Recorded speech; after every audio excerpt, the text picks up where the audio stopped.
और चलिए आगे बढ़ते हैं। लखनऊ से बड़ी खबर आपको बता दें, जहां बसपा जल्द घोषित करेगी उम्मीदवारों के नाम। मझवा से दीपू तिवारी, मीरापुर से शाहत नजर का नाम तय है। कुंदरकी से रफ्तलुआ,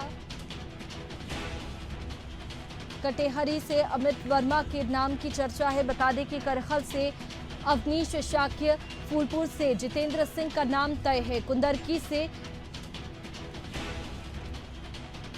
रफ्तुल्ला और कटेहरी से अमित वर्मा के नाम की चर्चा है। गाजियाबाद से पीएन गर्ग, मिल्कीपुर से राम गोपाल कोरी का नाम सामने आ सकता है।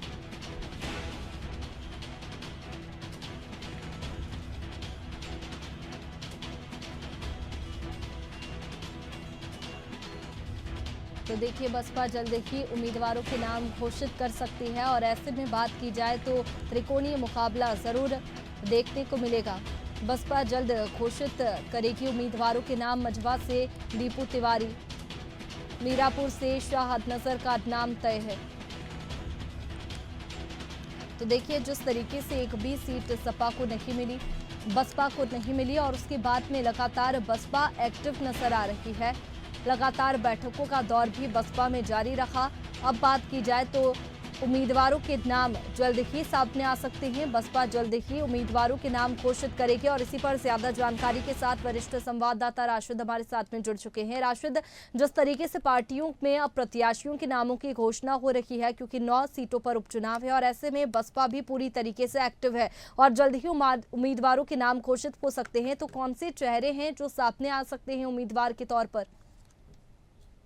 देखिए, बिल्कुल वैसे भी लगातार जिस तरह से बसपा भी अब मैदान में है उपचुनाव को लेकर। हालांकि देखिए, कई बार से देखा भी गया है उपचुनाव बसपा नहीं लड़ती है, लेकिन इस बार पूरे दमखम के साथ में जो है बसपा इस बार चुनाव मैदान में उतर रही है। और ऐसे में जिस तरह से देखिए, चुनाव के नाम पर अगर हम मुहर की बात करें तो लगातार जिस तरह से उन्होंने जो नाम की घोषणा की है, तो जैसे मझवा से दीपू तिवारी हैं, तो अगर मीरपुर से हम बात करें तो शाहनजर को उम्मीदवार बनाया जा सकता है और फूलपुर से जितेंद्र सिंह का नाम लगभग तय हो चुका है।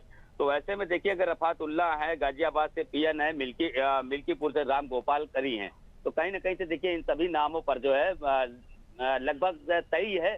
बस ये है कि पार्टी की मोहर लगना बाकी है। हालांकि देखिए, मायावती लगातार इस चीज को लेकर इस बार बेहद सक्रिय हैं और लगातार जिस तरह की जो राजनीति इस बार उन्होंने की है, वो कहीं ना कहीं देखिए अपने आप को बचाने की है। देखिए, क्योंकि अगर हम पिछले लगातार चुनाव की हम बात करें, चाहे वो विधानसभा की रही हो, चाहे वो लोकसभा की रही हो, जिस तरह से करारी हार का सामना देखना पड़ा है और जो जमीनी असर जो बसपा की एक तरफ में मजबूत कभी किसी जमाने में बताई जा रही थी, वो पूरी तरह से खिसक चुकी है। उसी को साख को बचाने के लिए बसपा इस बार लगातार जो है उपचुनाव में पूरे प्रत्याशियों के साथ में और खुद लगातार कई रैलियां भी कर चुकी हैं। और ऐसे में उनकी जो पार्टी का कमान इस समय से हम संभाल रहे हैं, उनके भतीजे आकाश आनंद, उनको पूरा प्रभारी बनाया गया और लगातार इस चीज को लेकर अब बसपा चुनाव मैदान में है। देखते हैं कि किस तरह की राजनीति जो है बसपा की तरफ से देखी जा सकती है। बिल्कुल, अब ये देखने वाली बात होगी कि कौन से जो चेहरे हैं उम्मीदवार के तौर पर सामने आ सकते हैं, क्योंकि जल्द ही बसपा उम्मीदवारों के नामों का ऐलान करने वाली है। शुक्रिया राशिद जी आपका तमाम जानकारी के लिए। तो देखिए, मझवा से दीपू तिवारी,